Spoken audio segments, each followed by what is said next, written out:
mengenai perbuatan melawan hukum diatur dalam pasal 1365 KUH Perdata yang berbunyi, tiap perbuatan yang melanggar hukum dan membawa kerugian kepada orang lain mewajibkan orang yang menimbulkan kerugian itu harus karena kesalahannya untuk menggantikan kerugian tersebut.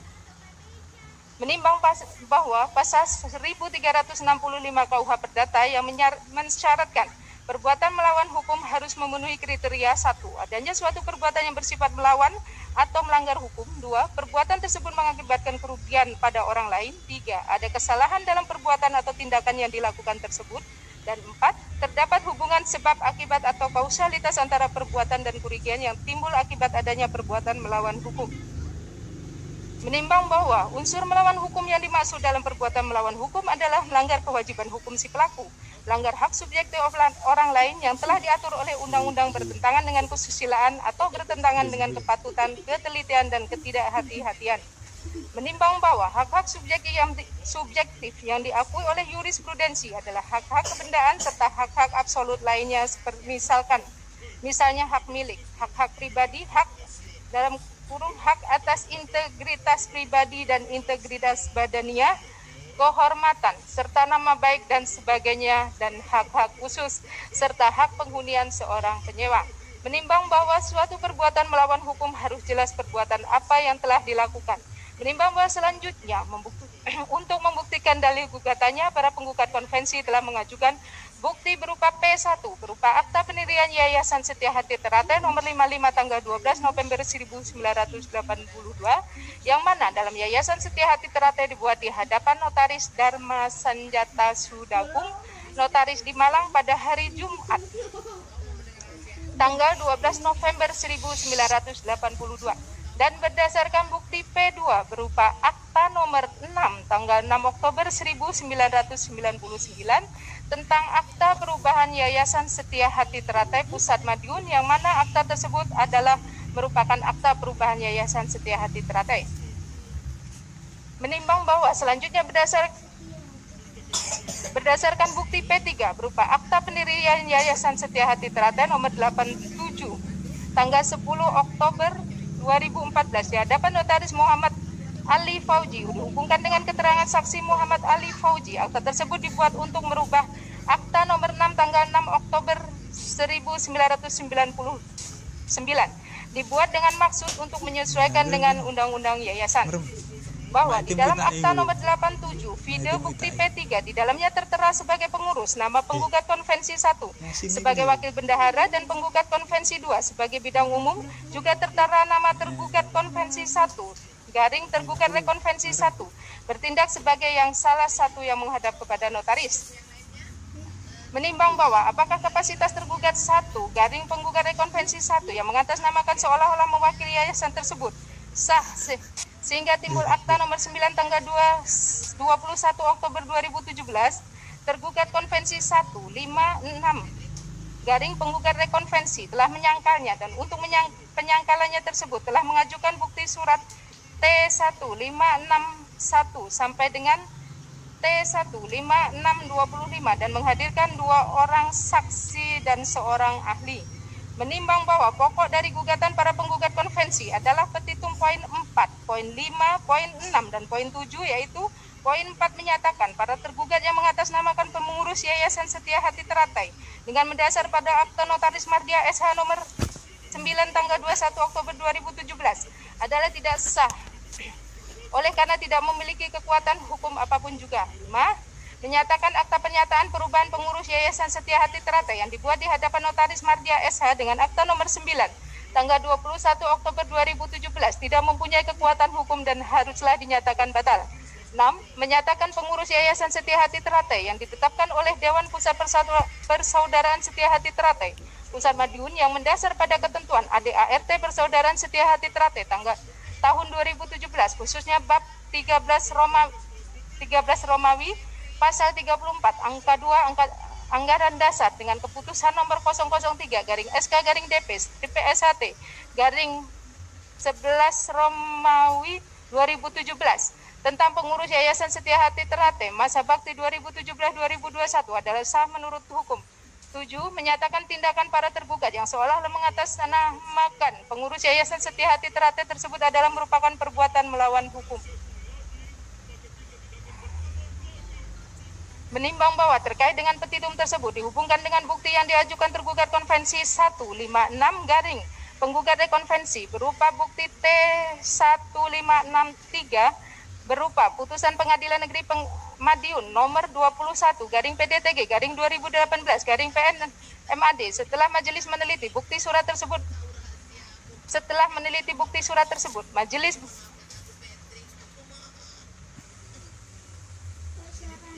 Majelis Hakim berpendapat bahwa apa yang menjadi pokok gugatan dalam putusan tersebut video bukti T1563 adalah masalah yang sama dengan perkara Akuo, yaitu mengenai menyatakan para tergugat yang mengatasnamakan pengurus Yayasan Setia Hati Teratai dengan mendasar pada Akta Notaris Mardia SH tanggal 9 nomor 9 tanggal 21 Oktober 2017 adalah tidak sah oleh karena tidak memiliki kekuatan hukum apapun. Menyatakan akta pernyataan perubahan pengurus Yayasan Setia Hati Teratai yang dibuat di hadapan Notaris Mardia SH dengan akta nomor 9 tanggal 21 Oktober 2017 tidak mempunyai kekuatan hukum dan haruslah dinyatakan batal. Menyatakan pengurus Yayasan Setia Hati Teratai yang ditetapkan oleh penggugat selaku Dewan Pusat Persaudaraan Setia Hati Teratai Pusat Madiun yang mendasar pada ketentuan ADART Persaudaraan Setia Hati Teratai tahun 2017 khususnya bab 13 Romawi pasal 34 angka 2 anggaran dasar dengan keputusan nomor 003 garing SK garing DP strip PSHT garing 11 Romawi 2017 tentang pengurus Yayasan Setia Hati Teratai masa bakti 2017-2021 adalah sah menurut hukum. Menyatakan tindakan para tergugat yang seolah-olah mengatasnamakan pengurus Yayasan Setia Hati Teratai tersebut adalah merupakan perbuatan melawan hukum. Menimbang bahwa berdasarkan bukti T156-5 berupa risalah penyerahan memori kasasi dan bukti T156-6 berupa surat tanda terima kontra memori kasasi menunjukkan bahwa perkara tersebut hingga saat ini masih dalam proses upaya hukum, yaitu upaya hukum kasasi. Menimbang bahwa berdasar kepertimbangan di atas, Majelis Hakim menilai bahwa pokok permasalahan dalam perkara Akuo adalah sama dengan pokok permasalahan dalam bukti-bukti T156-3 yang saat ini ada gugatan yang pokok perkaranya sama dengan perkara Akuo yang sedang diperiksa oleh Pengadilan Tingkat Kasasi dalam kurung Mahkamah Agung yang hingga saat ini belum ada putusan yang mempunyai kekuatan hukum tetap terhadap gugatan dimaksud. Menimbang bahwa Majelis Hakim memandang perkara atau sengketa yang digugat oleh penggugat konvensi sama dengan perkara yang sedang diperiksa oleh pengadilan dalam kurung litis pendendi yang mana menurut Kamus Hukum arti dari litis pendenti adalah adanya perkara yang sama yang sedang diperiksa pengadilan.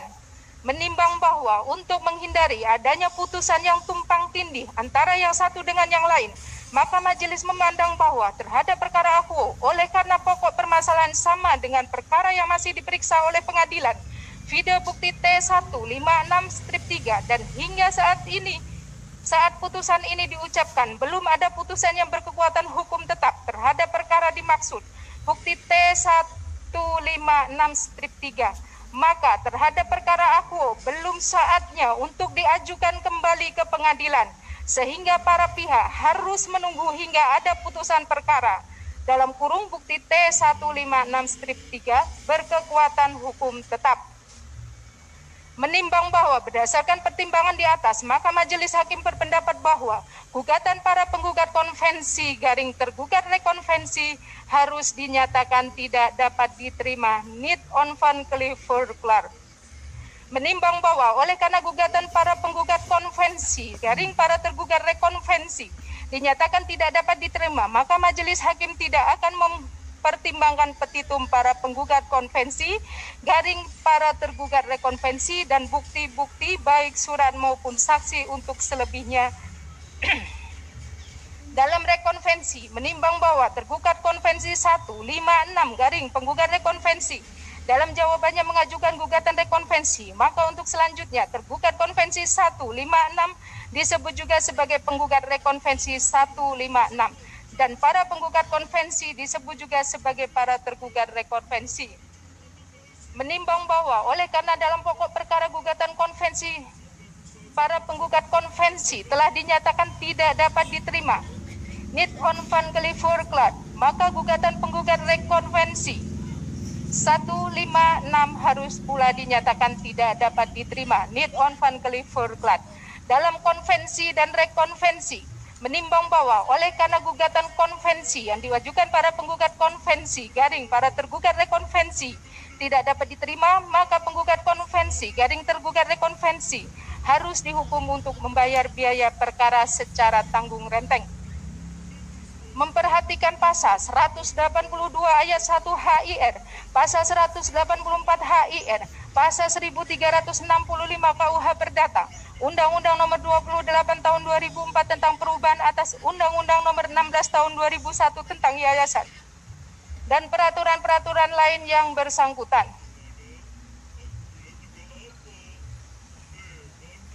Mengadili dalam konvensi, dalam eksepsi, menolak eksepsi tergugat konvensi 156 garing penggugat rekonvensi 156 dan eksepsi tergugat konvensi 234 seluruhnya. Dalam pokok perkara menyatakan gugatan para penggugat konvensi garing para tergugat rekonvensi tidak dapat diterima dalam kurung Niet on van Geliefverklaard.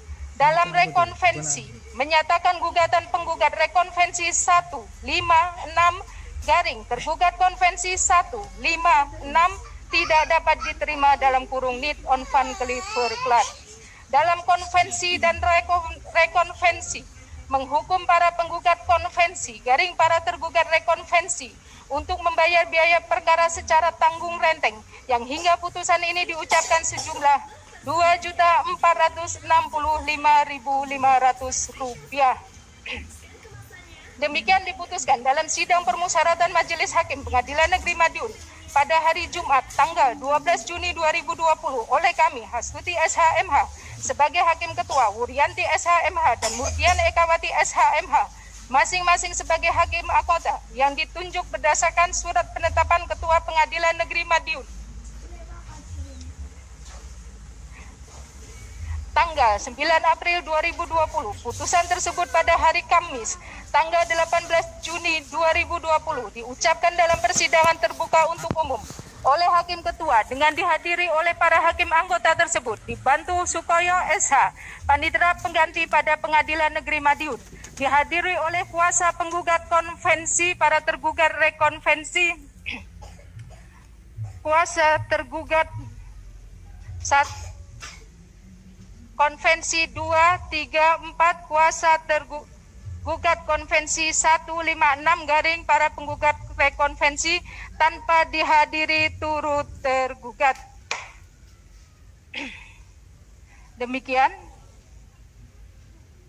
terhadap putusan ini masing-masing pihak baik tergugat maupun penggugat mempunyai hak untuk melakukan upaya hukum dalam jangka 14 hari setelah putusan ini diucapkan. Bagi pihak yang tidak hadir akan diberitahukan melalui relas panggilan. Demikian perkara nomor 34 garing PDTG 2019 garing PNMAT telah selesai diperiksa di Pengadilan Negeri Madiun. Demikian sidang selesai dan ditutup.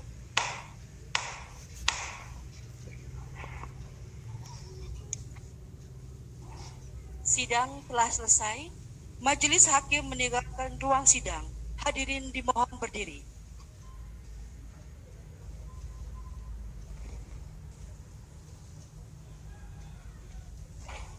Terima kasih atas perhatiannya. Assalamualaikum warahmatullahi wabarakatuh.